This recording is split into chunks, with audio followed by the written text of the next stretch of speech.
오늘 우리에게 주신 하나님의 말씀은 전도서 3장입니다. 구약성경 950쪽 전도서 3장 9절부터 13절까지 보겠습니다. 전도서 3장 9절입니다.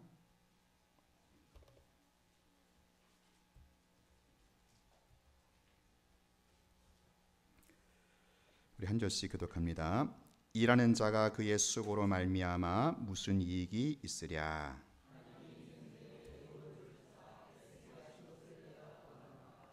하나님이 모든 것을 지으시되 때를 따라 아름답게 하셨고 또 사람들에게는 영원을 사모하는 마음을 주셨느니라.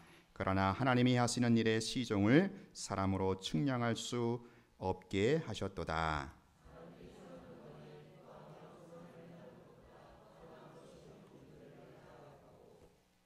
같이 합니다. 사람마다 먹고 마시는 것과 수고함으로 낙을 누리는 그것이 하나님의 선물인 줄을 또한 알았도다. 아멘. 우리 같이 다시 한번 9절부터 13절까지 한 목소리로 우리 좀 집중해서 같이 읽겠습니다. 시작.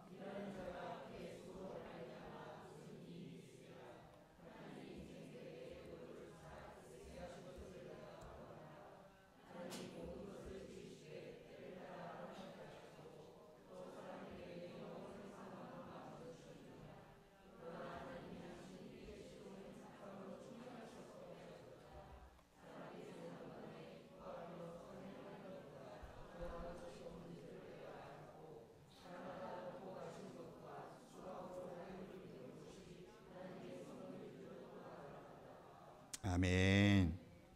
네, 한번 두 번 읽었는데요. 제가 지난 주일에 그 세 가지 인생의 역설을 우리가 같이 배웠습니다. 그런데 이 전도서에는 인생에 있어서 그 역설적인 진리뿐만 아니라 평범한 진리, 일상에 대한 진리도 피력하고 있습니다. 오늘은 그래서 좀 지난주 설교와 보완하고 또 조화와 균형을 이루는 차원에서 일상이 아름답고 행복합니다. 이런 주제로 한번 살펴보도록 하겠습니다. 여러분, 사람은 누구나 여행을 좋아하시죠. 잘 가지 못해서 그렇지 저부터도 여행은 다들 좋아합니다.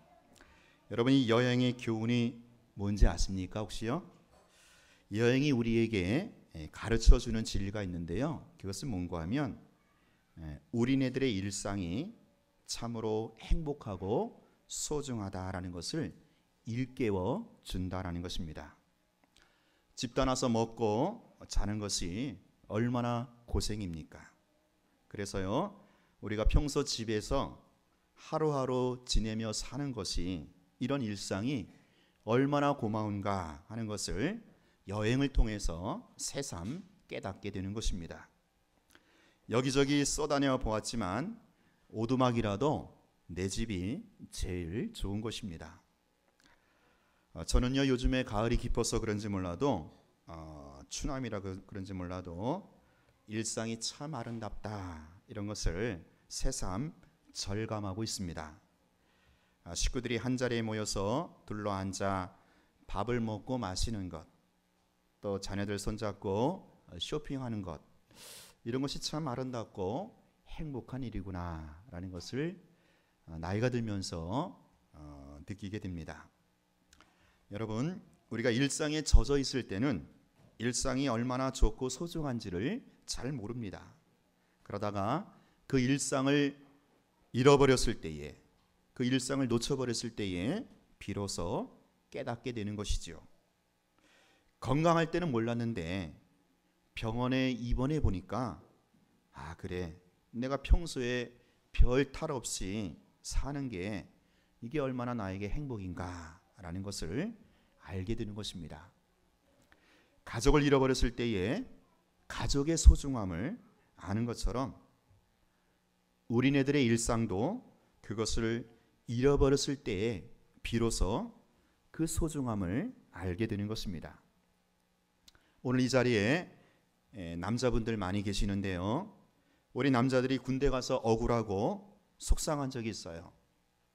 군대 간 남자들이 오늘처럼 좀 쌀쌀한 날씨에 따뜻한 온천이나 관광을 못 가서 억울한 것이 아니라 그 집안의 뜨끈뜨끈한 아랫목이 그리운 겁니다. 어머니가 해주는 뜨뜻한 밥 한 그릇 먹고 발 뻗고 누워 텔레비 시청하는 그런 일상을 하지 못하기 때문에 군대 가서 그렇게 억울한 것이지요. 타국살이를 하는 분들이 있다고 생각해 봅시다. 이분들이 우리나라 에버랜드랑 어떤 그 설악산, 단풍이 한창이죠. 그런 설악산을 가지 못해서 그렇게 향수병에 시달리는 것일까요? 그건 아닙니다. 우리가 살고 있는 이 평범한 삶의 터전, 고국에서의 일상이 그렇게도 그리운 것입니다. 그렇게 우리 곁에 노상 붙어 있는 이 일상은 우리에게 아주 소중하고 고마운 것입니다. 그런데 여러분, 저는 이런 고민을 해보게 됩니다. 왜 우리가 꼭 일상을 잃어버렸을 때에만 그 일상의 고마움을 찾게 되는 것일까? 그것에 그 일상을 잃어버리지 않더라도 그 일상의 소중함을 미리 좀 깨닫고 좀 더 행복한 삶을 영위할 수는 없을까? 그러던 차에 계속 이 전도서를 묵상하면서 이 일상에 대한 성경적 관점을 보게 되었습니다. 오늘 우리가요, 이 일상의 소중함을 깨달을 수 있는 방법을 4가지로 정리할 수 있겠는데요. 그것은 우리가 일상을 아름답게 여기지 못하는 이유를 밝혀내므로 우리가 일상의 소중함을 얻을 수가 있겠다라는 것입니다. 첫째로 우리가 일상을 아름답고 소중하게 여기지 못하는 이유는 일상에 대한 편견 때문에 그렇습니다. 어떤 편견을 가지고 있는가 하면 일상은 너무 평범하고 너무 흔해 빠져서 그냥 보통이어서 그걸 무가치하게 여기는 편견입니다.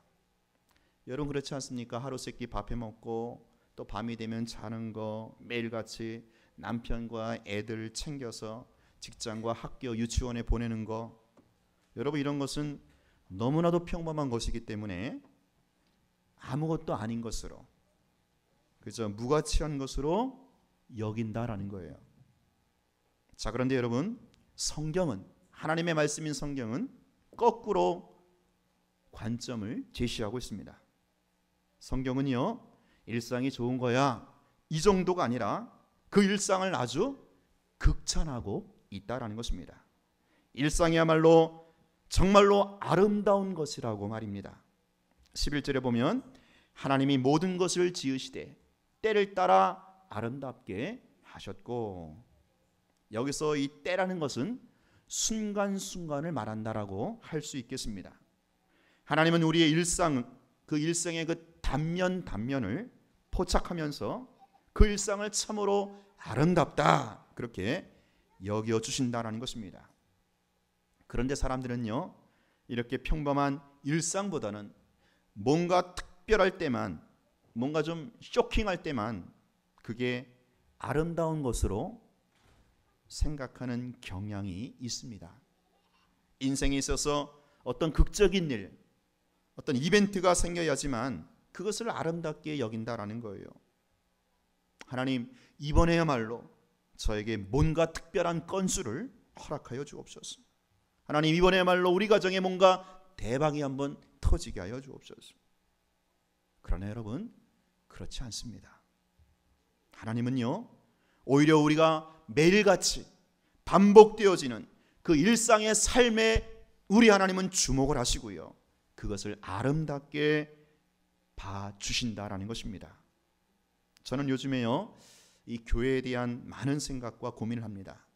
이 교회의 존재 목적이 영혼 구원에 있기에 그 영혼을 구원하기 위해서 교회들마다 여러 가지 사역이 있어요. 여러 가지 프로그램을 돌리고 있습니다. 자, 그런데요, 교회가요, 어떤 특정한 프로그램에 집중하기 전에 보다 일상적인 사역, 그러니까 오늘처럼 매주 이렇게 드리는 주일 예배라든가 매일 있는 새벽 기도회, 이 2가지에만 더 집중하고 투자를 한다면 저는 그렇게 믿어요. 교회는 건강하고 아름답게 부흥하게 될 것이다. 어떤 젊고 유능한 목사님이 아주 오래되고 전통이 굳은 교회에 부임하셨다고 합니다. 이 교회는요, 마치 그 썩은 고목나무처럼 너무나 많은 세월 동안 이 정체되지 퇴보하고 있었다고 합니다. 그런데 이 목사님께서 이 교회에 부임하셔서 처음 3년 동안은 그 주보에 그 글자 하나도 고치지 않았고 피아노도 1cm도 옮기지 않았다고 합니다. 그리고 그 흔한 행사나 프로그램도 돌리지 않았다고 합니다. 그리고 오직 두 가지에 전심전력 매달렸는데, 첫째는 주일 예배 설교에 목숨을 걸었고요. 둘째는 새벽 기도에 사생 결단을 내리고 무지막지하게 본인 표현대로 그렇게 기도를 하셨다고 합니다.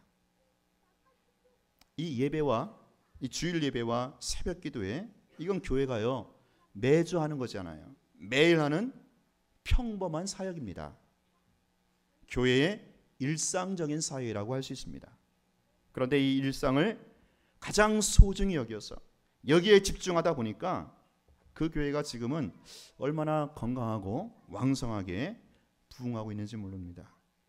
지금은 목사님께서 마음껏 프로그램을 도입해서 신바람 나게 목회를 하고 있다고 하십니다. 오늘 전도서 3장 초반을 보면 여러 가지 때가 나옵니다. 2절부터 보면 아주 거창하고 특별한 때가 나와요. 날 때와 죽을 때, 심을 때와 뽑을 때, 죽일 때와 치료할 때, 울 때와 웃을 때. 자, 그런데요 5절부터 보면 또 어떤 때가 나옵니까? 돌을 던질 때와 거둘 때. 7절에 보니까 찢을 때와 꿰맬 때, 잠잠할 때와 말할 때, 이게 나와요. 여러분, 이 5절부터는 정말 아무것도 아니지 않습니까? 그저 사소하고 평범한 것입니다. 우리의 삶에 있어서 그저 묻혀가는 정도입니다. 그런데요 이러한 때를 하나님이 어떻게 보신다고요? 아름답게 하셨고 아름답게 보신다란 말입니다. 여러분, 우리 아내들이요, 여러분 아내들이 남편 바지 뜯어져 가지고 꿰매는 거, 요즘 뭐 그런 분 있는지 모르겠어요. 꿰매는 거, 또 애들 양말 빵꾸 나갖고 꿰매주는 거, 그거 하나님이 아주 아름답게 보신다라는 겁니다. 우리는 그저 스쳐 지나가는 거, 아무것도 아닌 건데 하나님은 우리의 그 사소한 일상의 단면을 아름답게 여겨 주신다라는 것입니다. 혹시 여러분이 이 편견에 사로잡혀서 그저 하찮게 여기고 그저 소홀히 여기는, 그래서 잃어버리는 일상은 여러분 가운데 없으십니까? 여러분 기억하십시오. 내가 놓치고 있는 일상을 우리 하나님께서는 아주 소중하고 아름답게 여겨 주신다라는 사실을 말입니다. 자, 그래서 이제는요 내가 소홀함으로 잃어버린 그 일상을 여러분 보배에 담아내시기 바랍니다.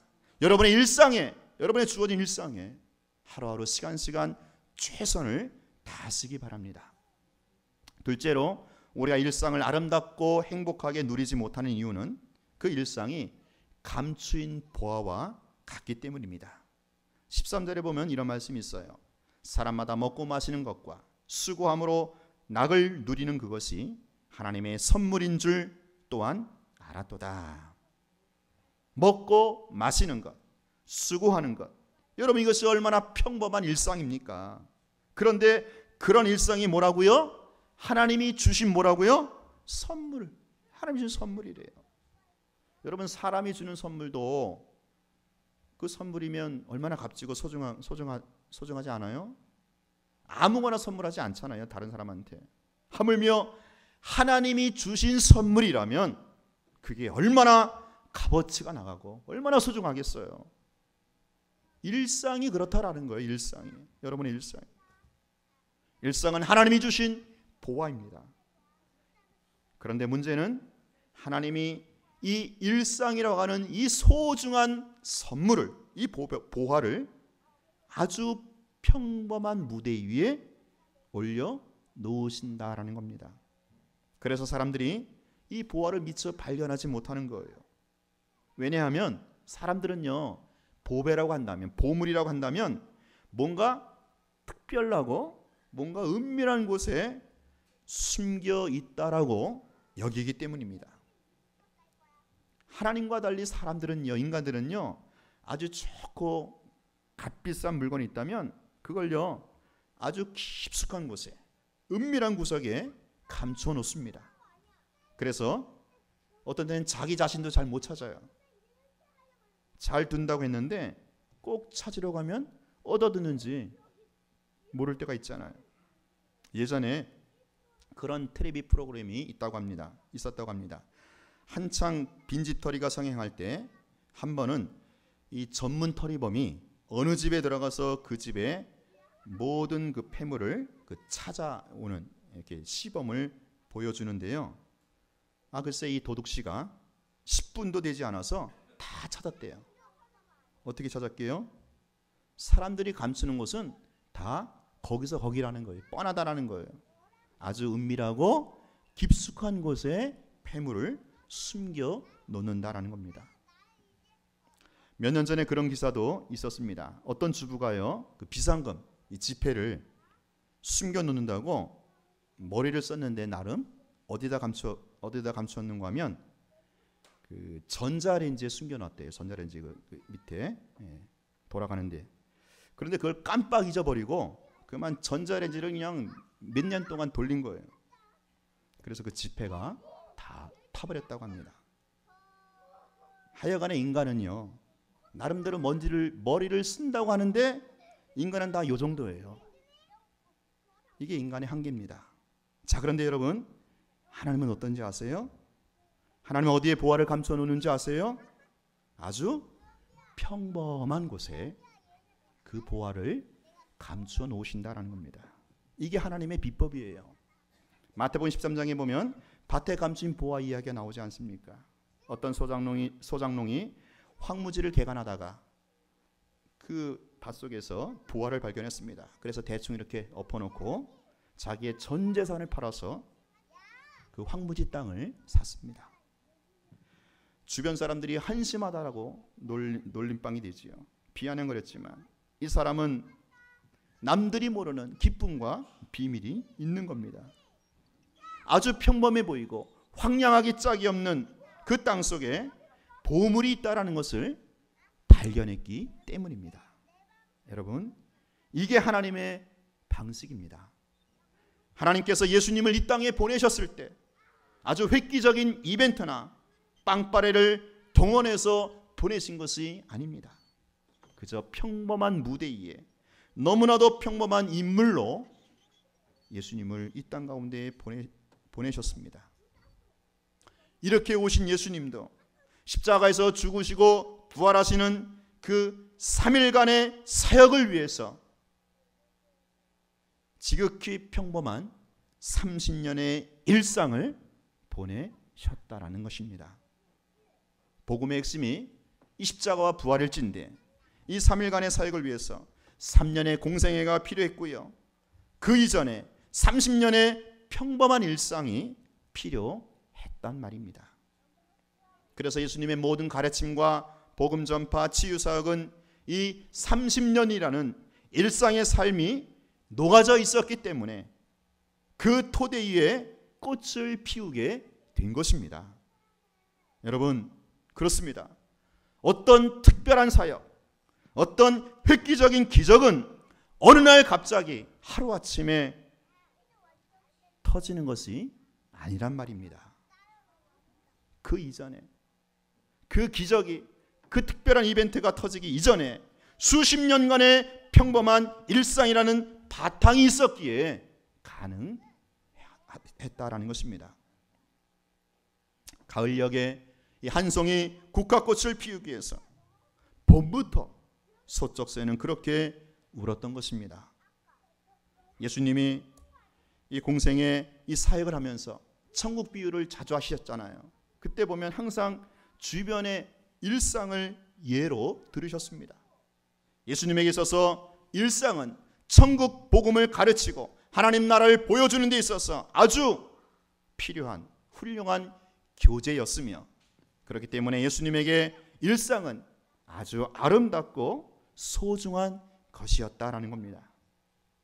그러므로 오늘 예수님을 믿고 따르는 우리에게도 예수님 그분이 일상을 소중하고 아름답게 여기신 것처럼 오늘 우리도 그렇게 일상을 가치 있고 보배롭게 여길 수 있는 눈이 열려야 한다라는 겁니다. 근데 좀 안타까운 것은, 좀 아이러니한 것은, 예수님은 이처럼 일상을 소중하게 여기시고 즐겨 사용하셨는데 오늘날 우리 성도들이 그 일상을 잃어버리고 거기에 어떤 가치도 부여하지 못한다라는 안타까움이 있어요.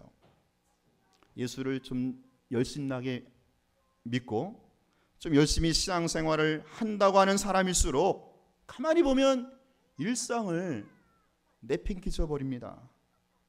가정도 돌보지 않고요. 여기저기 집회나 기도만 쫓아다니고 있어요.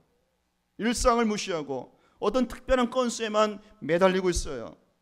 그러나 여러분, 우리가 정말로 영적인 사람이라면, 우리가 정말로 예수님을 믿고 따르는 제자라면 어떤 환상이나 기적을 추구하는 것이 아니라 오히려 평범함 속에 묻어있는 그 일상의 가치와 보배를 발견하는 사람인 줄로 믿습니다. 여러분, 사랑하는 연인 사이도 그렇지 않습니까? 그저 일상을 나누면서 뭐 어떤 특별한 이유 없이 그냥 좋은 사이, 그 사람이 있는 것만으로 행복한 사이, 이게 정말 사랑하는 연인 사이가 아니겠습니까? 자기 밥 먹었어? 자기 잠은 잘 잤어? 몸 아픈 데는 없어? 뭐 별거 없잖아요, 내용이. 그냥 일상을 나누는 그런 사이가 좋은 거예요. 그런데 매번 이벤트나 해줘야 되고 뭐 초콜릿이나 줘야 되고 꽃다발이나 안게 된다면 여러분, 그거 참 피곤해서 어떻게 살겠어요? 그거 아마 사랑하지 않기 때문에 우리도 그러지 않는가 싶어요. 하나님과의 관계도 마찬가지입니다. 뭔가 특별한 기적이 일어나길 요구하고 하나님이 뭔가 나에게만은 특별 대우를 해주기를 원한다면 여러분 어떻게 되겠습니까? 하나님과의 관계가. 하나님은요, 마치 밭에 감추인 보화를 발견한 사람처럼 다른 사람에게는 보잘것없고 황량하게 짝이 없는 그런 평범한 밭에 일상이라고 하는 보배가 있다라는 것을 알고 있기에 하나님 나에게 주신 이 평범한 일상을 내가 가장 소중하고 가장 아름답게 여기며 살겠습니다. 이렇게 고백하는 사람이 아니겠습니까?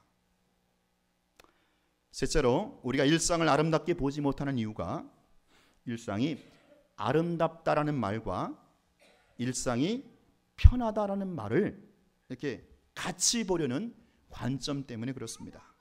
그런데 여러분, 성경은 그렇지 않습니다. 성경은요, 오히려 우리의 일상에 그 수고와 그 노고와 그 애씀이 있기 때문에 오히려 아름답다, 그렇게 선언을 하고 있습니다. 10절을 보십시오. 하나님이 인생들에게 노고를 주사 애쓰게 하신 것을 내가 보았노라. 여러분, 우리 인생이요, 수고와 노고가 애씀이 없기 때문에, 먹고 살려고 애쓰는 것이 없기 때문에, 없다고 해서 그래서 행복해지는 것이 아니란 말입니다. 오히려 수고하고 애쓰고 그러기 때문에 인생은 아름답고 행복한 것이다, 그렇게 성경이 말하고 있습니다. 여러분, 행복은요 먼 데 있는 게 아니더라고요. 다시 한번 2절부터 보세요. 날 때가 있고 죽을 때가 있고요, 심을 때가 있고 뽑을 때가 있고요, 죽일 때가 있고 치료할 때가 있다라는 겁니다. 이후에 계속해서 보면 성경은 어느 한쪽 면만을 말하지 않습니다. 치료하고 웃을 때만 행복하고 아름다운 게 아니라 여전히 병상에서 신음하고 있을지라도, 한숨 짓고 눈물 날 때라도 그것도 아름다운 것으로 볼 수 있어야 한다라는 것입니다. 그러면서 9절 10절에 노고와 수고, 애씀도 아름답게 보신다라는 말입니다. 여러분, 우리 인생에 있어서 내가 힘쓰고 내가 애쓰는 것은요, 여러분이 뭔가 잘못해서 그런 게 아니고요, 하나님이 원래 그렇게 살도록 하나님이 디자인해 놓으신 것입니다. 내가 좀 잘했더라면, 내가 좀 신중하게 선택했더라면 지금 이 수고와 고생을 안 해도 되는 게 아니라, 여러분이 잘했을지라도, 여러분이 정말 탁월한 선택을 했을지라도 여전히 수고와 고생은 우리 인생 가운데 필요하게 되어 있다라는 것입니다. 내가 학교 다닐 때 공부만 좀 잘했으면 이 모양 이 꼴이 아닐 텐데, 아니에요. No. 공부 잘했어도 그 사람 또 다른 수고, 또 다른 애씀이 그 인생에게 필요한 것입니다. 내가 좀 청년 때 남편을 잘 만났으면, 아이고 내가 그때 기도를 좀 빡시게 하고 만났어야 되는데, 아니에요. 설사 다른 사람 만났어도 더 큰 수고, 더 큰 노고, 애씀이 필요했단 말입니다. 다른 사람 만나도 별 볼 일 없지 않습니까? 다 거기서 거기에요. 그렇지 않아요? 누굴 만났을지라도 다 우리는 수고하고 애쓰고 힘쓰게 돼 있단 말입니다. 그게 우리 인생, 그게 하나님이 디자인해 놓으신 아름다운 인생이다라는 겁니다. 여러분, 그래서 우리가 이 관심과 가치관이 바뀌어야 돼요. 인간의 많은 종교와 가르침은 지금까지 어디에 초점이 있는가 하면, 어떻게 하면 인생을 좀 편하게 살까, 수고와 고생, 피곤한 것을 피하면서 좀 편안하게 발 뻗고 살까. 근데 이건 성경의 교훈이 아니올시다. 우리 인생에 있어서 수고와 노고 애쓰는 것을 없애는 게 아니라 그걸 인정하고 그것 자체를 감당할 수 있는, 즐길 수 있는 그런 차원으로 우리의 삶이, 관점이 바뀌어야 한다는 겁니다. 피할 수 없거든 차라리 즐기라는 말이 있지 않습니까? 여러분, 먹고 살려고 수고하고 애쓰는 것 마지못해서 질질 끌려가지 마시고요, 차라리 내가 즐기겠다, 그렇게 한번 작정해 보십시오. 놀라운 은혜가, 능력이 주어질 것입니다. 사랑하는 여러분, 누가 일상을 아름답고 행복하게 여길 수 있는가 하면 지금의 이 형편 이대로 내가 이렇게 수고하고 애쓰고 힘들게 고생하는 그것이 있기 때문에, 그래, 이런 인생이야말로 참 아름답고 행복한 것이구나, 그렇게 여길 수 있어야 한다라는 겁니다. 마지막 넷째로 일상을 아름답게 여기지 못하는 이유가 이것입니다. 사람들이 막연하게 미래를 동경하면서 현실을 도피하려는 속성 때문입니다. 11절 중간부터 보면 하나님이 사람들에게 뭐를 주셨다고요? 영원을 사모하는 마음을 주셨다고 합니다. 자, 그런데 재밌는 것은 그 다음 구절입니다. 그 다음에 뭐라고 시작되고 있어요? 그러나 하나님이 하시는 일에 시종을, 처음과 끝을 사람으로 측량할 수 없게 하셨도다. 자, 이게 참 묘미예요. 하나님이 두 가지 마음을 주셨는데, 사실 우리가 일상을, 그래서 참 평범한 일상을 아름답게 보기가 심히 어렵습니다. 하나는 영원을 사모하는 마음을 주셨어요. 그런데 또 하나는 거기에 더불어 하나님이 하시는 일의 시종을 사람들로 모르게 하셨어요. 영원을 사모하는 마음을 주셨는데, 그래서 미래에 무슨 일이 일어날지 모르게 감추어 놓으셨다라는 겁니다. 그래서 마치 일상이 아름답지 못한 것으로 보일 수도 있다라는 것인데요, 사실 이것이 하나님의 치밀한 계획입니다. 여러분, 사람들이요, 미래에 관심을 많이 갖고 있지만 그 미래에 무슨 일이 일어날지 모르기 때문에, 또한 막연하게 미래를 동경하면서도 이 오늘이라고 하는 현실을 자꾸 잊어버리고 놓치게 된다라는 거예요. 대부분의 사람들이 일상을 행복하게 여기지 못하는 때가 언제입니까? 일상으로부터 도망치고 싶을 때가 그렇습니다. 뭔가 꼬여 있고요, 뭔가 정리가 되지 않아 있고요, 인간관계도 뒤틀려 있고, 그래서 내 미래가 불안하고 답답할 때 이 사람은 현재를, 오늘을 즐기지 못하고 그저 막연하게 내일만을 바라보면서 세월이 후딱 지나가기만을 손꼽아 기다린다라는 거예요. 그 사람에게는 오늘이 없어요. 오늘은 그냥 패스, 맨날 패스, 내일만 바라보는 거예요.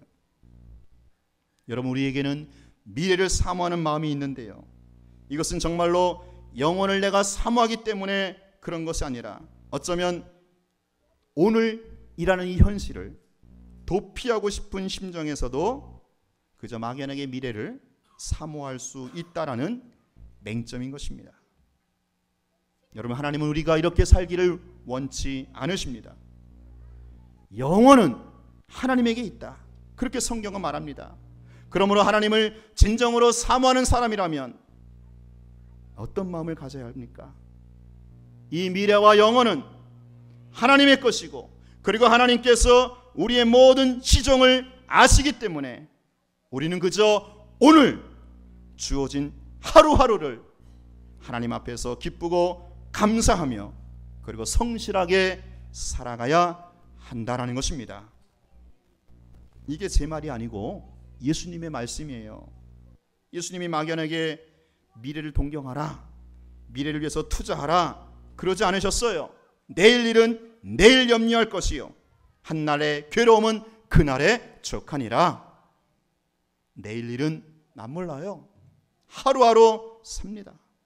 여러분, 너무 미래에 대한 불안이나 걱정 때문에 오늘이 그냥 후딱 지나갔으면 하는 것은 아닙니까? 또한 현실이 너무너무 싫기 때문에 빨리 내일이 왔으면 좋겠다, 뭔가 후딱 바뀌었으면 좋겠다, 이런 현실 도피적인 성향은 아닌지요. 그저 오늘이라는 현실이 여러분 어떠하든지 간에, 내가 오늘 어떤 상황이 있든지 간에 여기에서 오늘에 자족하는 가운데 하나님 앞에서 성실하게 하루하루를 살아간다면 그 사람에게 일상은 아주 아름답고 행복하게 다가온다는 것입니다. 사랑하는 여러분, 오늘 우리에게 주어진 일상은요, 아주 아름답고 행복한 것입니다.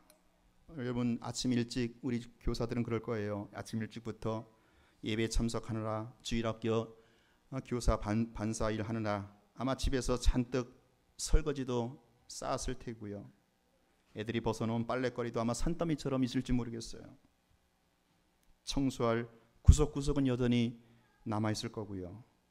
자, 여러분, 이제 오늘 예배 끝나고 집에 돌아가시면 여러분 쌓여있는 설거지거리, 빨랫거리, 청소거리 보면서 어떻게 생각하시라고요? 그래, 이런 일상이 참 나에게 아름답고 행복한 것이구나. 설거지하는 내 모습을 좀 상상하면서, 남들은 설거지 해줄 가정도 없는데, 식구도 없는데, 남들은 청소할, 그죠? 방도 없는 것 같은데, 여러분이 평범함 속에 감추어진 일상을